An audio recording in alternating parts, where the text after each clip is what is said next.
My name is Keith Kelly, and I serve on the Public Affairs Committee. And on behalf of the Chamber, I'd like to welcome you to our 5th annual Mayor's State of the City. And this morning it is a little bit different. We got a little delayed start because of the governor's news conference today. And so we felt like it was our duty to hear what the governor has to say and delay this a little bit, and the mayor's graciously concurred with that. At this time, I would like to thank our sponsors, B.R. Williams Trucking Company, Cheehaw Bank, Eastman, Farmers and Merchants Bank, Harris McKay Realty, Huron Valley Steel Corporation, Jacksonville State University, and Regions Bank. As I said, this is our 5th annual State of the Cities, and I have to say that they've all been very good. The community, we've got a lot of good positive feedback. This today was a little bit of a challenge with the virus. We didn't know exactly what people could do and could not do, and so as you come into the chamber anytime, you get your temperature taken and you're required to wear a mask. Likewise, under our previous ones, you would have all the mayors sitting in front of you where you could look at them and they could look at you and see your reactions to what they were saying. But because of the distancing requirements, we've got everyone scattered out 6 feet apart.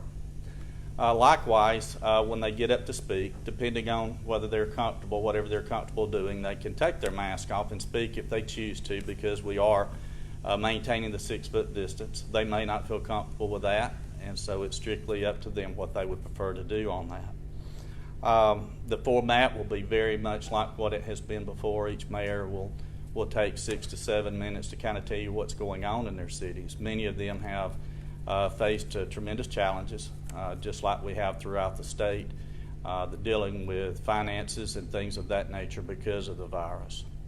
I would also like to make a point and make you aware many of the things that they will be telling you that is happening in their cities and towns are due to grants and things of that nature.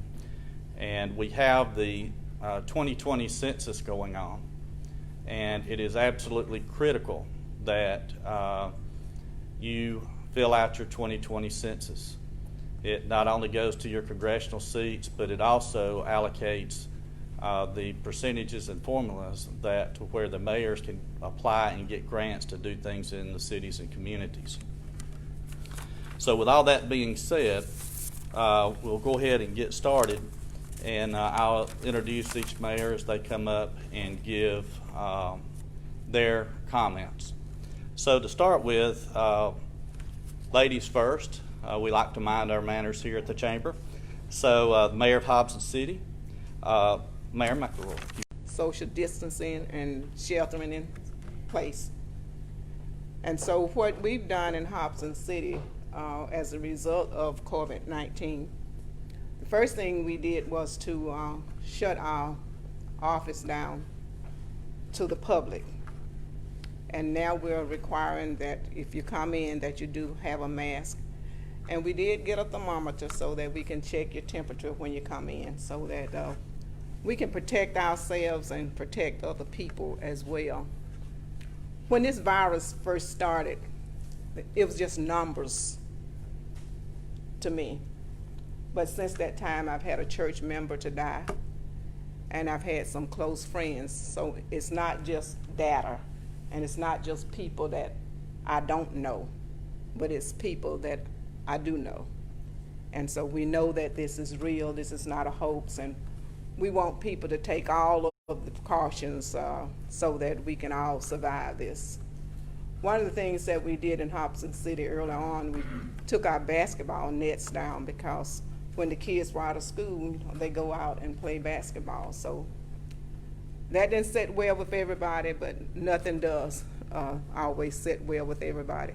But we are doing all that we can to help protect our people in our community and those outside of our community.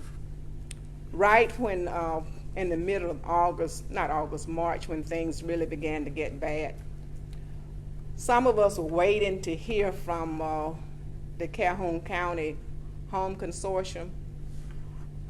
Several of us towns had applied for grants through them, through grants that are funded by HUD.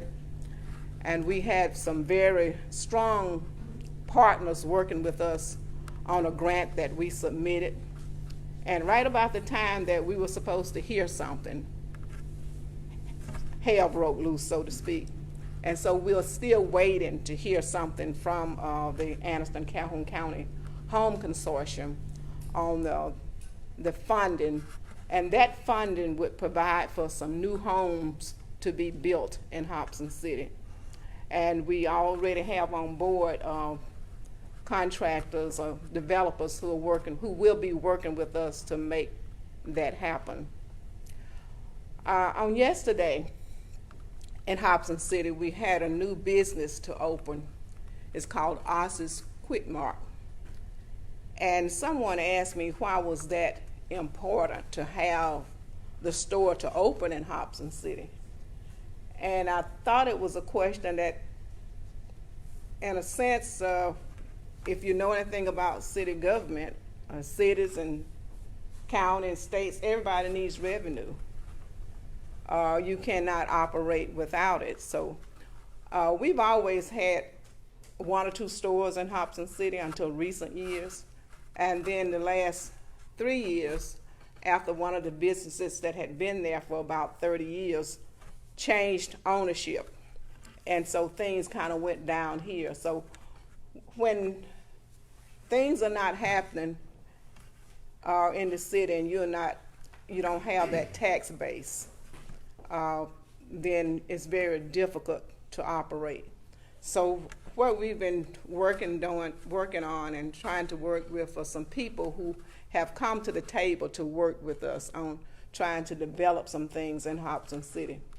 And some of you are aware of what the University of Alabama Center for Economic Development is doing in terms of sending a representative out into the community to help the communities with their economic development plan, and to help them to develop a plan, and not only just develop a plan, but to help to carry that plan out. So I'm excited about that relationship, the partnership that we have with the University of Alabama, and also with Gaston State Community College, and working with Greg Bennett and some others who have come to sit down with us to see just what can happen in the town of Hobson City. So we're excited about all of those things, and we're working to make sure some things happen.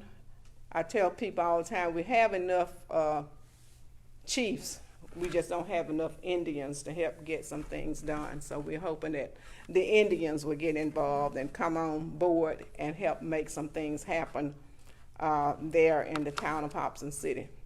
And so the other thing, that African American Museum, and it has gotten a lot of attention across the country.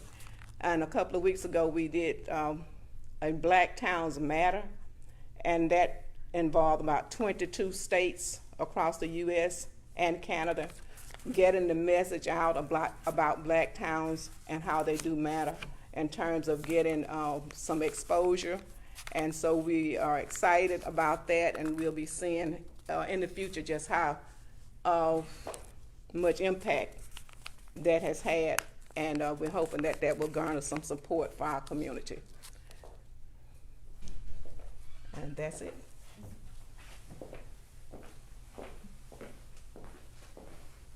Thank you, Mayor. At this time, we would like to get the report on Anniston from Anniston Mayor Jack Draper. Mayor.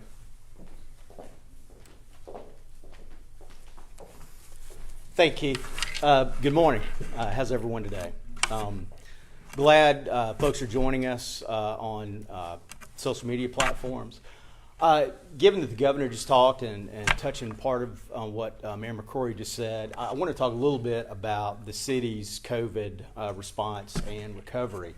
And it involves a lot of the people in this room, because the county really came together to respond to COVID. All of the mayors, all the municipalities came together and worked with each other, worked very closely with Calhoun County EMA and the county commission.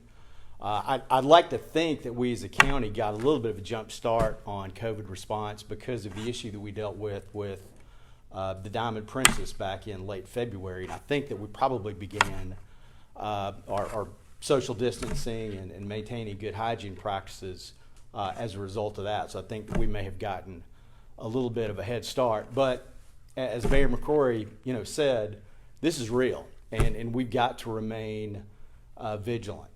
Practice social distancing, good hygiene, wear masks. It is going to take effort on our part to get through this. But again, I can't thank everyone enough for how we have come together to deal with this. We've also come together to respond economically, such that in addition to money that local businesses have been able to access from the federal government, the city of Anniston, other cities have contributed to a small business relief fund. And here at the Chamber's done a good job working with JSU, working with the Community Foundation of Northeast Alabama. So this partnership that was developed in COVID response was carried forth in COVID recovery. We've gotten good reports about local businesses who've been very positively impacted by the Small Business Relief Fund. Keith talked about the census, and it is important that we all fill out these census forms, and it does really relate a lot to grants, as he suggested. But the other thing that's important for grants is the partnership that I just talked about. We as a county, we as a region, we all need to come together on a lot of issues because that's how we can access more money, more grant money. Cooperation is key there. And two specific instances where cooperation has really borne some fruit for the city. Part of it involves the city of Oxford, where the cities of Anniston and Oxford have combined, and our district attorney Brian McVeigh is here. I really appreciate his work on the National Public Safety site. Anniston, Oxford, we're by far the smallest cities, Mayor, that have been granted this designation, and it has helped significantly. The city of Anniston recently received the largest public safety grant we've ever gotten, which is north of $500,000. And it is a result of those partnerships and us leveraging local matches in order to access that grant money. The other partnership we just talked about a little bit today involves the Ladoga Trail. I'm happy to tell you that we believe sometime in July we finished our transactional work with the Waterworks and Sewer Board for the property that they own that will be used for a right-of-way on the Ladoga Trail. Hope that deed will be recorded sometime in July, which leaves only a transaction with Norfolk Southern remaining. So I am hopeful that this summer those transactions can be complete with respect to the Ladoga Trail, and hopefully then can break some ground sometime beginning early next year. The main economic development thing that's going on right now, I've talked about before, but it's really important now because if you go down to where City Hall used to be, there's a really big building being built, and that's a big deal, y'all. We've got a regional federal courthouse that's being constructed on the old City Hall site. That is expected to be completed sometime in the summer to fall of next year. It's a $42 million building, $30 million alone in construction cost. We anticipate that 300, or really north of 300 jobs will be created during the period of construction. You'll notice that more and more people are out there every day. And we anticipate that will continue to grow. And the reason that's important, it's new money being injected into our economy. And it affects retail. It affects wholesale. It affects transportation. All sectors of our economy are being very positively impacted by this construction. So I've got my 2-minute warning here, but I really want to hammer home how important it is that we all continue to work together. We've demonstrated good work there. We're going to get out of this. We are, as Mayor McCrory talked about, we're dealing with some social issues now where we are societally. People need to be able to express themselves, but they need to be able to do so in the appropriate forum and safely. But again, we're going to get through this. I appreciate everyone's efforts here, and thank y'all.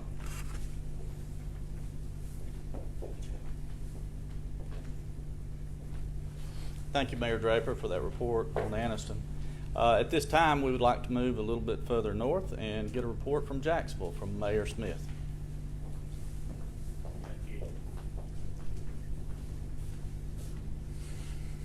Good morning, everybody. I'd like to thank the Chamber for putting this event together today to give us the opportunity to come and talk about our cities a little bit.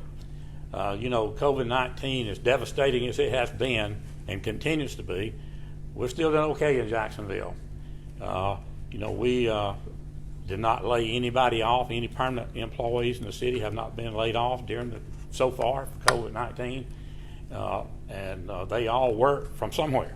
They were either working in their normal work spot, or they were working from home, or at least we were continuing with the services. And have to just compliment our employees. What a great job they've done through all of this. They've been out there, right on the middle of this, and trying to take care of themselves and our other employees and our citizens, and then getting the work done. And they've done a great job of that. Now, we have had some temporary employees that we did not keep because without PARD having the athletics going on, without the pool being open, with daycare program we operate being closed, and all, we just didn't need those people. But now a number of them have been called back because we do now have our pool open, and we do have summer camp going on. So we're really happy that we're able to get some of those temporary folks back to work and going again. I will tell you, too, that all of our employees are back at their normal workstations now because we're taking a lot of precautions with that. All of our facilities are open except the library. We still not have worked everything out to have the library open yet. We've had a little problem getting enough plexiglass in that library that we feel like we need, but hope we're very close. We've got all the framework up. Hopefully we'll have that in place, and the library will be open soon. They are doing curbside service, so if you need a book from Jacksonville Library, if you call up there, they'll bring it out to you. But I tell you, if you go into a facility in Jacksonville now, you will find one door unlocked, all the rest of them locked. You'll go in one door, have your temperature checked, and then if you're like in City Hall, you need to get a business license, they'll just call that office and make sure there's nobody visiting there. And if not, they'll escort you back. If there is, then they ask you to go back to your car and wait for a telephone call to come in. And of course, if your temperature is a little high, then they're going to send you out. But we try to be particularly cautious about all that. But we feel like so far we fared fairly well. We have not had a city employee test positive yet, so we're thankful for that. We've had a number that have been sent for testing, and a number have been quarantined, but then come back with negative tests and be able to go back to work. Now, whether the numbers are going up, I'm sure the story may be different. We may be making some changes in how we operate even now, but we feel like we've been somewhat fortunate. Talk about some good things going on. We believe in Jacksonville we have a real good public school system. And the City Council and the Board of Education work really hard together to try to keep that reputation intact. And a week before last, we had something that occurred, I think goes a long way in doing that. We have a new Superintendent of Education, Mr. Mike Newell. Some of you will know Mike. He's been around the area for a long time. He's been associated with Jacksonville City Schools for a long time, several different jobs there, one of which was principal of the high school for a number of years. So we feel like that he is going to really be good for the kids of the city of Jacksonville. We're glad to have him in place. Also, last week, speaking of education, all of you, I think, probably aware that the Board of Trustees appointed Dr. Don Killingsworth as the new president of Jacksonville State University. Don's here today. Don, congratulations to you and your family. We look forward to working with you as we have been working. Don's been acting president. All of you are probably aware of that. I think they thought he was acting pretty good, so they went ahead and made him president. I think it's a great choice for Jacksonville State, for the faculty, staff, students, and also for the city of Jacksonville and other communities in this area. Dunn's been Jack State a long time. He's worked his way up the ladder, and he cares about this area and this community, and particularly about Jacksonville State University. So he'll do a good job there. Even all the stuff going with COVID, we have had a new business open up in town. That's kind of a big deal to us. Small business, but we're kind of excited that somebody's willing to venture out there right now and do that. The name of that business is A Dream Boutique. So, you know, your wives haven't been out there shopping much lately. Give that debit card back to them and let them come on up to Jacksonville and spend a little money at this new boutique. I hear the ladies in the City Hall talking about how great it is. So come up and venture out. We also have the plans approved and ready to start construction on Starbucks. We're pretty excited about Starbucks coming to town. I think that's going to help our tax base. And I'm getting the 2-minute signal here. But let me go ahead and talk about a couple of events I want you to be aware of coming up too. One is on July the 9th, which is Thursday of next week, starting at 9 a.m. in our senior center in town in Jacksonville. We will be giving away 560 boxes of food. So we want to get that word out there. It's one of those no requirement. You just drive up, somebody put the food in your car, and you can be on your way. And we want all that food distributed. We don't want any of that left over. So get the word out. If you know anybody that needs food and can use that, we want to make sure that word gets out there. So help us get that word out. We do have our fireworks still scheduled to go on.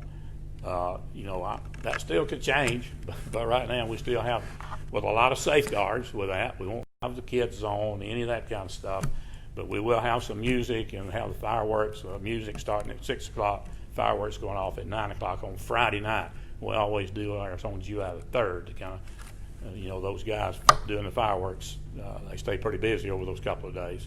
So we try to do it on July the 3rd when we can get them here. I think I have time to tell you about one big project that's coming up. It's a really great thing for the city, I think, and for JSU, as we have an MPO project, that's Metropolitan Planning Organization project, which is federal money, 80-20 match money, to resurface Church Avenue from 11th Street Northeast all the way through the city back to Highway 21, if you're familiar with the city and the destination of the streets. The nice thing about that is an area that a lot of people use as kind of a bypass getting up to the university on the north side of town. So that's really all the way through town. So it's a big project for us. It's over a $2 million project to get that done. So we're really delighted to have that funding to do that. So hopefully that's going to be starting there right now, saying maybe September, October. So that's coming up, and we're looking forward to that. And again, thank you all for the opportunity. I'm getting a high sign to be quiet. So thank you all very much.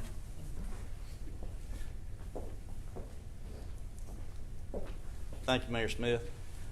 This time we'd like to move to Ohatchee, and Mayor Baswell, when he come in, a number of us were sitting over here with masks on, and he come over and said, "Y'all never looked better," and I'm not really sure how we were supposed to take that. But Mayor Baswell, if you would come up and share with us what's going on in Ohatchee.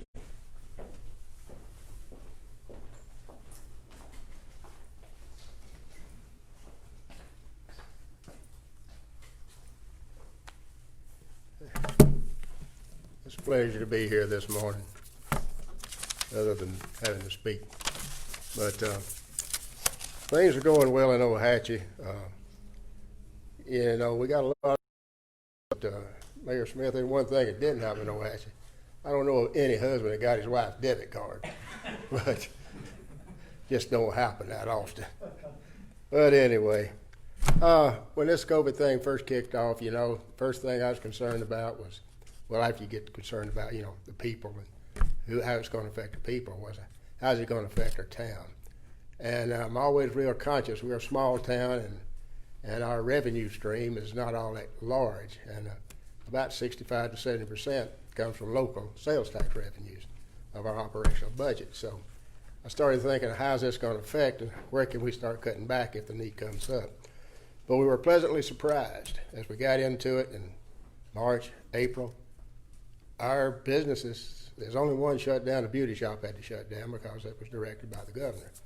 The rest of the businesses remained open, and all of them's sales increased. Jack's was amazed. They shut the inside down completely, ran everything through the drive-through, and had record sales for the month of April and May. So it makes people look at how they're doing business, and maybe might be some changes to come out of this in the long run. But our grocery store did a great job. He set record sales every week. Our sales for the month, sales tax revenue for the month of May was a new record for the town of Ohatchee. So I was amazed at that. So the town's doing well, and the expenses because of COVID has been very small. You know, some additional hand washing stuff and masks and things like that. But it's been really a good experience for Ohatchee from that perspective. But it's always something that you have to keep in mind and be aware of. And as far as the town operation goes, we were pretty much business as usual because of, you know, one thing, we're so small. When they say, you know, all your non-essential people should not come to work, well, if you're not essential, you don't work in our town because we don't hire any extra people at all.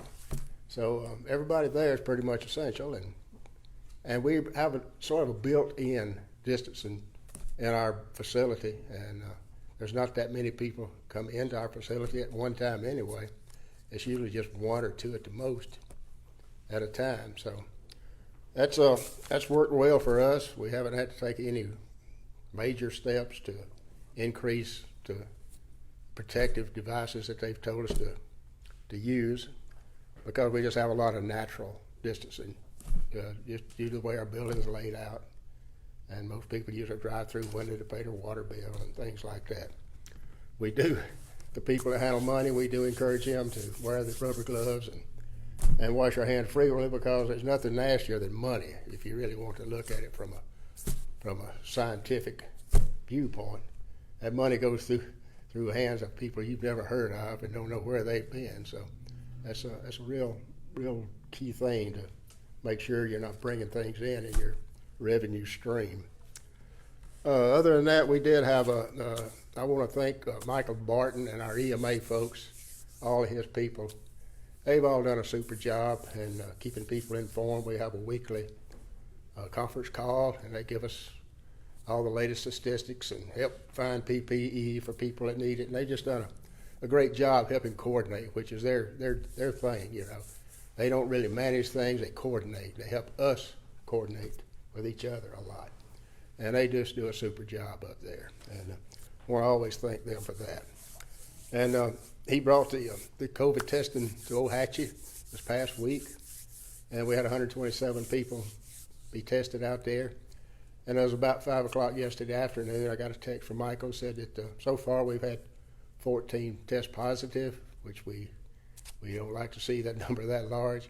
And they still have 9 that they haven't got the results back on. But so far, it's not all that bad. I've heard from one of the people that did, and they said they weren't even aware they had it, you know.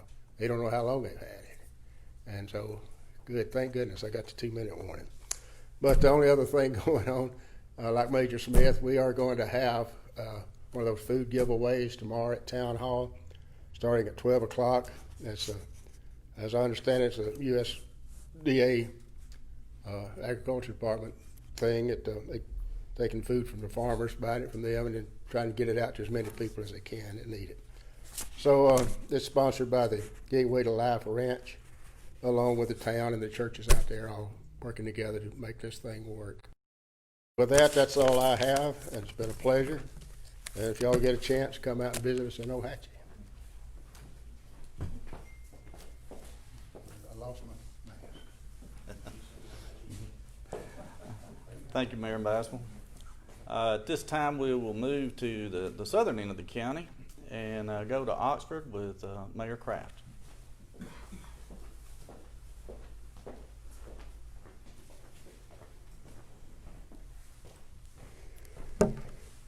The other day I was coming out of the hospital and I took this mask off and I launched this hearing aid about 80 feet into the road. A truck run over it, a car run over it. I picked it up. I said, that's one dang good hearing aid, because it kept on working. And so if you ever need one, right hearing aids, that's where you need to get them. But that's pretty good. Again, I can't. Just some things going on with Oxford. First of all, when we first started, me and the council 4 years ago, We were trying to save 185, exit 185. We got several. We're 18 miles long on the interstate, but 185 was dying, and if it becomes a cancer to your city, then your city starts dying. We've worked on downtown Oxford. It's a fantastic place. People travel there all the time now. But at 185, we got Planet Fitness coming. We got a new racetrack that there. If you go down there, it's not going to be just a little racetrack station. It's going to be a mammoth station. We got the entertainment center coming. That's 50,000 square feet at 185. Of course, the mall is continuing to grow. If you've been able to go into it, you can see what a good job they're doing. But it's slowed down again because of the COVID. Some of the stuff that we've done because of the COVID, we fed all our senior citizens through this whole time, over 100 senior citizens every day. We fed, according to the school, we gave them some money, but they did it all. They were feeding around 700 children. So during the COVID, which I'm proud of that. We have an outdoor movie series that's very successful. We invite y'all to come. We'll have a new theater that is as big as the ceiling. It's about 10, 15 feet bigger than this ceiling will be coming in this week. But that you can have social distancing. We play mostly children's, it's all children's movies and stuff, but that's been very successful. We just reopened our splash park this past weekend. After renovating it, we will have the 4th of July, but we will not have fireworks, but we will have our day activities. We'll have a light show on the 3rd and possibly the 5th, which will be on the back of the Civic Center, which you can stay in your cars and practice. But it's the only way I can explain it's kind of like Disney World. You can take the back of the Civic Center, they can burn it down, blow it up, make it look great, and build it back and do all kinds, make it into a pyramid. It's really cool. But they're working on that.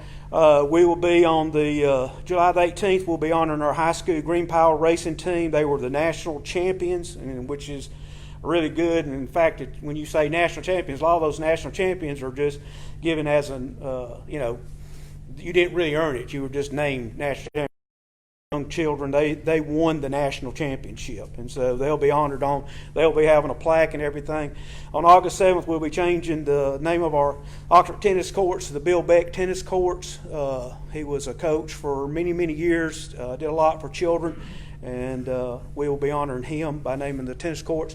Also, some of the things that we did during the COVID, we had a job fair at the Civic Center. I think 377 people came there. The EDC was part of that, Chamber was part of that, and the City of Anniston was a part of that. We did practice social distancing. I think they were lined up to Atlanta outside the building, but they did do that. And I think, from my understanding, over 100 of those people have got jobs. We worked with RMC. They were very gracious and helped us, and we had I think around 250 people were tested behind the Civic Center. One thing that I'd just like to ask, one other thing is our library never shut down, just like yours. We did the curbside, which I really was proud of our library. One thing I was going to, the federal government's not giving us any grants to help our cities, are they? Did y'all know of? I was wondering, I got some statistics here. There's around 19,500 cities, towns in the United States. Around 18,000 of them are 25 or less. And every time I talk to the congressmen and write letters to the senators and stuff, they give me that's a great idea, but they don't give us any money. And, my thing is every one of our cities will end up losing somewhere between $2 and $3 million this year. And that's because, like many of y'all cities, we kept open. We kept our police, our fire, we kept doing sanitation. And, I think, again, I know you mayors, and I will tell you, I'm blessed. I was blessed to be taught by Leon Smith. He was my mentor and a legendary mayor. But these mayors right here are legendary too. They are very good mayors. They work together. And I think, again, Wayne, I always turn to you, but it might be a good idea if we put together another letter and send it to them, at least telling them that we care and that we need help. I know Senator McConnell, I think he said one time that he wasn't planning on doing that because it's going to help the big cities with their retirement or something, but it's not about our retirement, it's about helping us. But that's what's going on in Oxford, and again, love to work with you guys again. Thank you.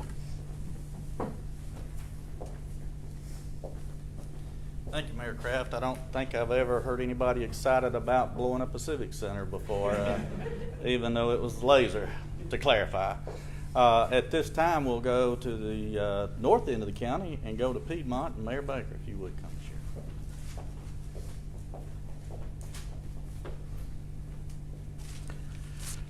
When we mention Piedmont, I have to mention Piedmont, home of the 3A state football champions. You know, we're just proud of our football team. I know we have one of our board members' son, Hayden Young, plays on that team, and he was a big part of that championship team. At the time the virus hit, our baseball team was also undefeated, ranked #1, and had won the county championship. So I don't know what would have happened if that season had continued, but hats off to our baseball team too. They had a great year. Before I tell you about some good things happening in Piedmont, let me just tell you a little bit about the coronavirus and what we did. We stayed open in Piedmont too. We did not close. We worked smart. We worked behind closed doors. We used our Dropbox. We paid our bills online. We encouraged people to use the drive-through. So we continued our operations so that we could continue to pay our bills. And we felt it was important that we do so. We did lay a couple of, I think it was 3 or 4 part-time employees off, but we have since brought them back. So everybody's back on board now, and we're pretty much opened up now. We haven't opened our gym up in the Civic Center because of the close contact that would involve, but everything else is open. Our parks and our pool is open now, and we're back to normal as far as business goes. We're trying to be smart and do the right thing in doing our operations, and so far we're doing very well. Our sales tax, like some of the other mayors talked about, actually increased. We did very well. I worried about paying the bills, making payroll, paying our power bill, but we did very, very well, and our sales tax really carried us through this pandemic, and I'm thankful for that. But let me tell you about a few things that's happening in Piedmont since we last met.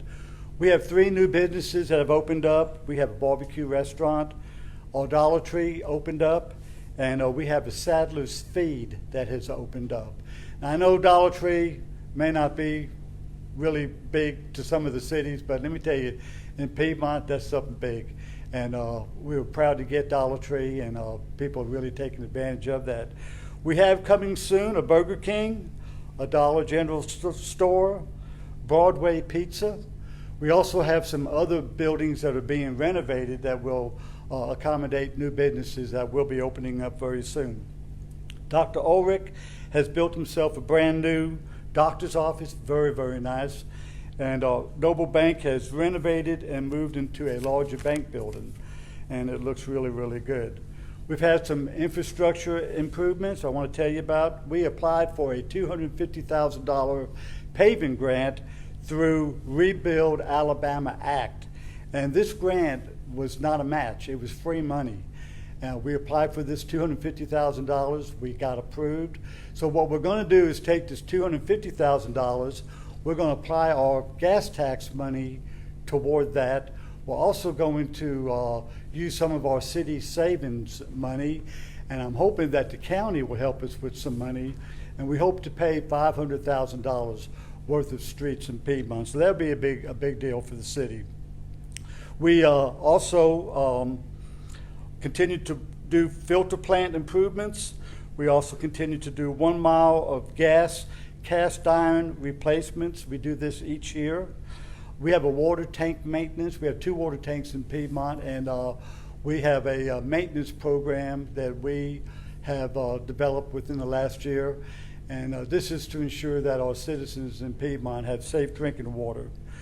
We applied for, before Corona hit, a $450,000 sewer grant, and we got approved for this. And, we have completed this sewer project, and this has been a big improvement on a side of Piedmont that definitely needed some sewer assistance. We continue to upgrade our electrical substation along with power line replacements. City of Piedmont owns all of their own utilities, so it's important that we take care of our utilities. We have built a new pavilion at City Park. We have a new, bigger gazebo going downtown, and our well continues to be our backup to our filter plant, which pumps 200 gallons per minute.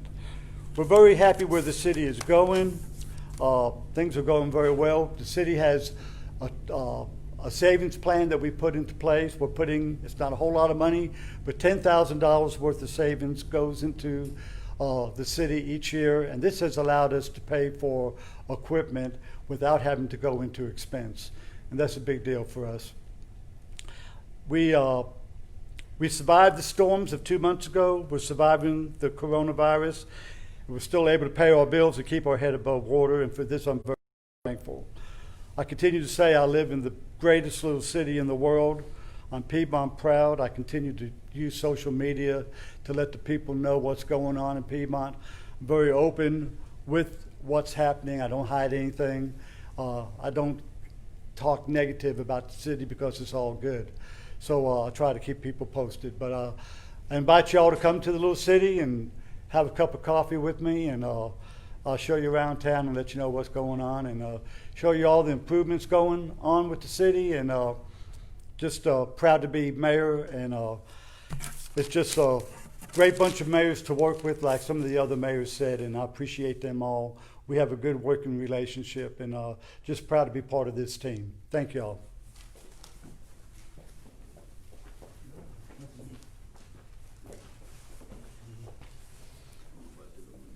Thank you, Mayor. And at this time, we'll move just a little bit north and go to Weaver with Mayor Willis.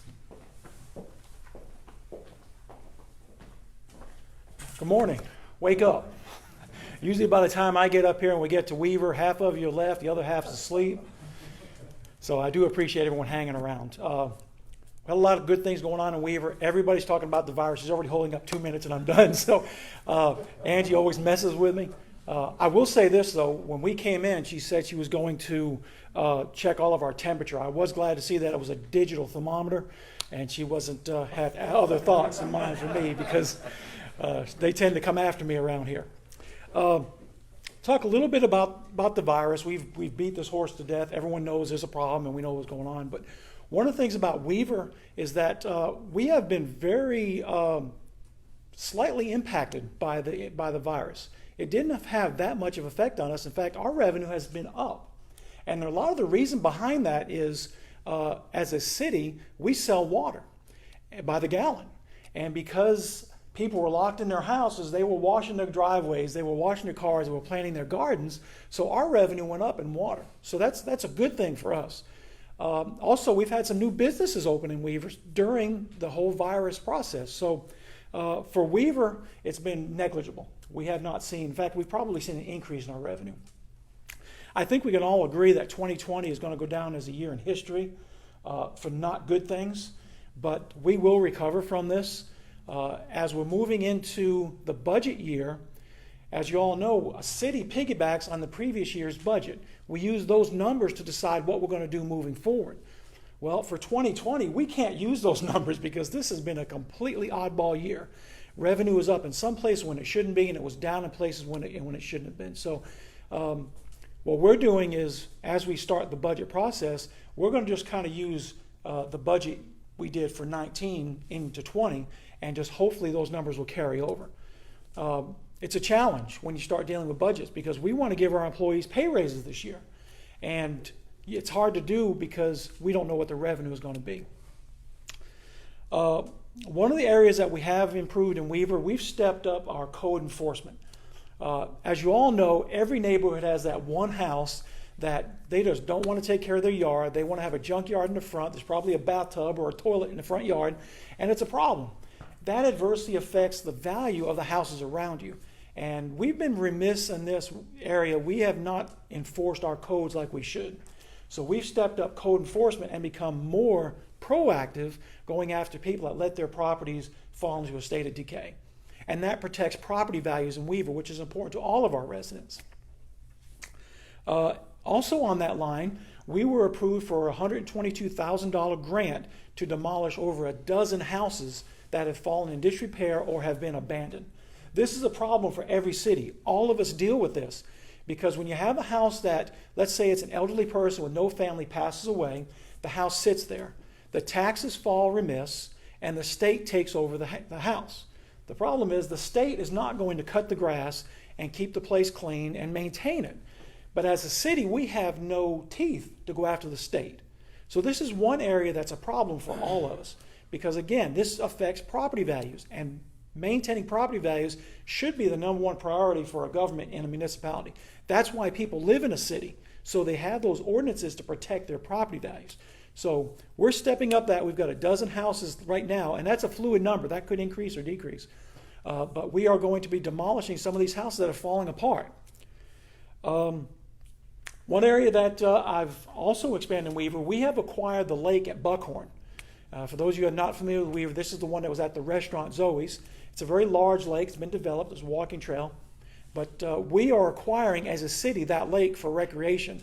And my vision for that is something similar to what Oxford has at Oxford Lake, where people can go and walk around the lake, enjoy the recreation outside, get some fresh air. We already have a playground there, so the opportunities are endless when it comes to developing Buckhorn Lake. So I'm very excited about that. I've submitted a grant proposal for expanding Weaver's walking trail at the park downtown, which would double the walking area, and add a splash pad to the city of Weaver. Again, something similar to what Oxford has. I have no problem copying Oxford. They've got a good program going on. They've got a good system. So when you have something that's working, you don't have to reinvent it. I have no problem copying what you have going on in Oxford. I just wish I had your budget. But Oxford's doing great, and if we can do some of the same things in Weaver, it's all good for all of us. Because when one city does well, all of us do well. And we've talked about this in the past. We've had cities that were adversary, and that hurt both cities. But in the end, when all of us work together and get people coming to our county, all of us benefit. If somebody comes to a hotel in Oxford and they're looking for a place to get out and ride the bicycle trail, and they jump on the trail at Weaver, we both improve. And that's what we're looking for. We want to grow as a county. And that's what all the mayors are working towards. I have a new fire station going up in Weaver. We've been fighting the weather. We hit an underground spring first. And then once we got that fixed, the rain started, and then we eased right on into the virus. So we have had every obstacle you could possibly have. But there is a building going up now. I hope for it to be skinned soon. And that's going to improve our fire department. And, you know, the more fire protection you have, the lower your property insurance is for your fire. So it's all hand in hand improving our community. We are in the process of securing a partnership with a developer that's a national developer, which will add approximately 98 new home constructions inside Weaver city limits. This is huge for a city. When you talk about 98 new houses, that's 98 families, that's 98 water accounts, that's 98 sanitation fees. This is a big thing for Weaver. And that is very, very close to being closed. So I'm very excited about that. But because of that, we are going to have to expand our water system. And we have contracted with an engineer who was going to do a hydraulic study on Weaver's water so we can expand our water system to better serve our citizens. So I know this is a lot to cover, and I've talked very fast. We've got a lot of things going on in Weaver. But, you know, when a city sits on their hands and just says, no, we're doing good, you're stagnant. And stagnation will kill a city. So our eye is towards progress while maintaining that family atmosphere where people can raise their families and enjoy the small town feel, but still see an eye for progress and improve as a community. So I appreciate everyone's attention. I know you're all ready to go. Thank you for your time, and I appreciate it.